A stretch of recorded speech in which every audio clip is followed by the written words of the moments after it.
Hello student, good morning आप सभी को। आज हम क्लास 10 के सेकेंड पेपर की तैयारी करेंगे पार्ट ऑफ स्पीच से। तो चलिए शुरू करते हैं। आई होप कि मैं पहली बार आप लोग के सामने आ रहा हूँ। आई होप आप लोग को पसंद आए। तो हम चलते हैं। देखिए, पार्ट ऑफ स्पीच, शब्द भेद। जैसा कि आप लोगों को बताया गया है कि शब्द भेद की पहचान क्या होती है। अंग्रेजी भाषा में जितने भी शब्द होते हैं उनको कितने भागों में बांटा गया है? 8 भागों में बांटा गया है। जो हमारे सामने noun, pronoun, adjective, verb, adverb, preposition, conjunction और इंटरजेक्शन। अब ध्यान देंगे, नाउन संज्ञा, प्रोनाउन सर्वनाम, एडजेक्टिव विशेषण, वर्ब क्रिया, एडवर्ब क्रिया विशेषण, प्रीपोजिशन संबंध बोधक अव्यय और कंजंक्शन समुच्चय बोधक अव्यय और इंटरजेक्शन विस्मयादि बोधक अव्यय। अब ध्यान देंगे, कोई भी सेंटेंस इन सभी 8 पार्ट ऑफ स्पीच के आधार पर होगा। जैसे एक सेंटेंस हमने यहाँ पे लिखा था आप लोग को, Ram is good boy, he is playing good cricket and he is smart. एक छोटा सा सेंटेंस हमने बनाया था जिसको मैं दोबारा यहाँ पे मैं लिखना चाहूंगा। Is good boy, he is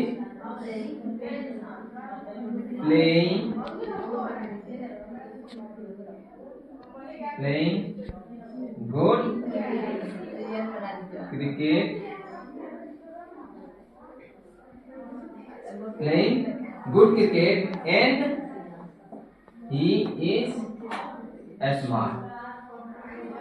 अब ध्यान देंगे, एक सेंटेंस हमने लिख दिया है, Ram is good boy, he is playing good cricket and he is smart। ये एक छोटा छोटा सेंटेंस बना के एक मैंने पैसेज बनाया। अब हम ध्यान देंगे कि इस नाम की परिभाषा क्या होती है। कोई व्यक्ति, वस्तु, स्थान के नाम को क्या कहते हैं? Good boy. इसमें हमारा संज्ञा नाम क्या होगा? राम। क्यों? क्योंकि ये क्या है? कोई व्यक्ति है, कोई नाम है। ठीक है, ये हमारा क्या कहलाएगा? नाउन कहलाएगा। क्या कहलाएगा? नाउन कहलाएगा।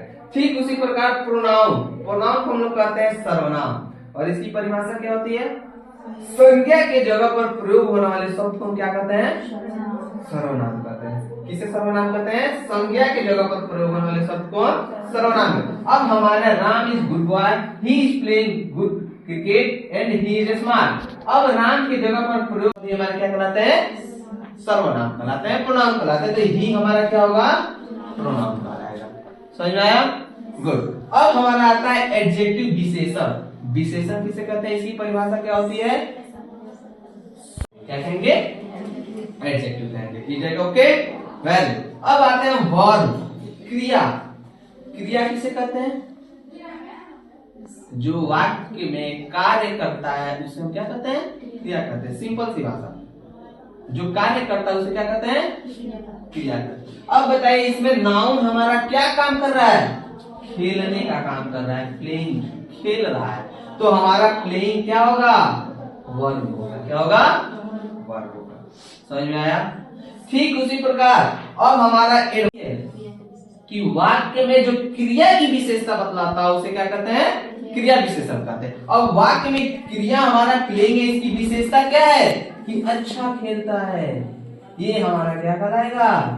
एडवर्ब कहलाएगा। क्या कहलाएगा? ध्यान देंगे, विशेषण की परिभाषा होती है संज्ञा और सर्वनाम की जो विशेषता बतलाए उसे हम विशेषण कहते हैं। और क्रिया विशेषण किसे कहते हैं? जो क्रिया की विशेषता बतलाए उसे हम क्या कहते हैं? क्रिया विशेषण कहते हैं। नेक्स्ट हमारा क्या है? प्रीपोजिशन, संबंध बोधक अव्यय। संबंध बोधक अव्यय किसे कहते हैं? वाक्य में, सेंटेंसेस, वाक्यों के बीच में संबंध जोड़ने का काम जो करता है उसे क्या कहते हैं? प्रीपोजिशन कहते हैं। जैसे मैंने आपको यहाँ बताया है कि Mohan is the friend of Sohan. अब सोहन मोहन का फ्रेंड है, इसको जोड़ने का काम क्या कर रहा है? ऑफ कर रहा है। क्या कर रहा है? ये हमारा क्या कहलाएगा? प्रीपोजिशन कहलाएगा। ऑफ हमारा क्या कहलाएगा? ठीक उसी प्रकार कंजंक्शन होता है समुच्चय बोधक, संबंध बोधक। ये संबंध बोधक, संबंध को जोड़ने का काम कर रहा है उसे हम प्रीपोजिशन कहते हैं। लेकिन कंजंक्शन समुच्चय बोधक, समुच्चय बोधक किसे कहेंगे? जो सबको जोड़ने का काम करे। समुच्चय यानी सबको जोड़ने का काम करे। जैसे कि एक सेंटेंस आपने लिखा, Ram is a good boy, he is playing good cricket and और जब और का प्रयोग आ गया, ये हमारा क्या कहलाएगा? कंजक्शन कहलाएगा। क्या कहलाएगा? कंजक्शन। कंजक्शन का मतलब क्या होता है? समुच्चय बोध, यानी सबको जोड़ने का जो कार्य करता है वो हमारा क्या कहलाता है? कंजक्शन कहलाता है। यानी हमारा एंड क्या होगा? कंजक्शन होगा। Is that clear? ओके। और लास्ट वन ये है हमारा इंटरजेक्शन, जिसको कहते हैं विस्मयादिबोधक अव्यय। और विस्मयादिबोधक अव्यय की परिभाषा क्या होती है? पहचान क्या होती है? एक ऐसा अव्यय है, एक ऐसा सेंटेंस यानी वाक्य के अंदर अचानक घटित हुई घटनाएं, जैसे अचानक खुशी या अचानक से हुई घटनाएं, दुख या फिर कोई अन्य चीजें जो अचानक से घटित हुई हो, वहां पर क्या होगा? इंटरजेक्शन का प्रयोग होता है। जो क्या लगता है इसमें? जैसे ओह, जहां पर दुख जताया जाता है। जैसे अचानक किसी को बुलाना, हेलो, तो हेलो, ओह, ये सब क्या? हेलो, ओह, ये सब क्या है? हमारे इंटरजेक्शन होते हैं, जो विस्मयादिबोधक अव्यय कहलाते हैं, जो अचानक हुई घटनाओं को प्रदर्शित करते हैं। समझ में आया? आप लोगों को पार्ट ऑफ स्पीच आज के दिन फाइनल। Thank you.